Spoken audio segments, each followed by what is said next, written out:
moi je m'appelle Juliette. Du coup, le livre dont on va vous parler aujourd'hui, c'est Secrets of Magical Stones. Alors c'est à la maison d'édition Dupuis, par l'auteur Marie Mulu. Voilà. Alors, moi je m'appelle Elias et je vais faire le résumé. En fait, c'est l'histoire d'une fille qui veut être tout simplement la meilleure, la plus belle, et va alors chercher des pierres précieuses qui la majorité des adultes pensent que c'est une légende. Donc, elle va se cogner en balai par accident avec quelqu'un de vraiment vénère, qui va toujours se prosterner quand elle lui dit des méchancetés. Et du coup, elles vont aller un peu partout, explorer le monde pour trouver ces pierres et qu'elle soit la plus belle, la plus forte. Moi je m'appelle Lise, j'ai vraiment pas aimé parce que c'est vraiment les couleurs sont clichés, enfin tout est un peu cliché, c'est genre les dessins ils sont pas beaux, surtout les yeux, mais même les dessins ils sont pas bien faits et on dirait vraiment que les personnages ils sont vraiment rigides et pas normaux quoi. Alors moi non plus en fait j'ai pas du tout aimé. Alors déjà comme tu dis les personnages sont beaucoup trop raides, les mouvements sont pas beaux quoi, on dirait que c'est fait à la règle. Voilà, pas naturel exactement.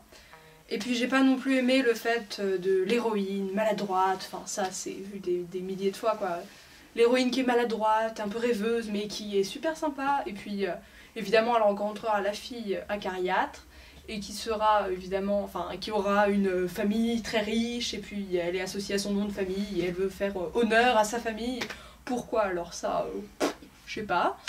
Enfin c'est vraiment super cliché, et puis évidemment l'héroïne elle arrive à rien, elle est en retard pour son premier jour. Par contre elle à 7h du mat elle avait déjà prévu un PowerPoint, enfin bon c'est vraiment super cliché. Et puis je veux dire en fait, le côté cliché enlève tout ce qui aurait pu être bien dans le manga. Et puis, même, je veux dire, le ministère des pierres précieuses, où Mana, c'est le nom de l'héroïne, va aller. Elle entre, elle voit la ville, elle est émerveillée, parce qu'elle, la campagne, c'est vraiment tout le temps la même chose. Et puis, évidemment, c'est l'héroïne qui a une capacité, enfin, elle a un œil à pierre, parce qu'elle a vu une pierre précieuse quand elle était petite, et la lumière l'a éblouie. Wow. Et du coup c'est pour ça qu'elle a pu entrer au ministère, mais sinon elle est super maladroite, donc voilà, c'est un peu un coup de chance quoi. Exactement. J'ai vraiment pas aimé ce livre comme Juliette et Lise.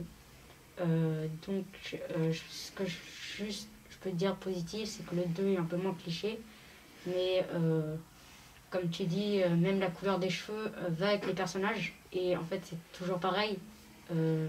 La fille hyper vénère aux cheveux noirs et la fille toute gentille là aux cheveux roses.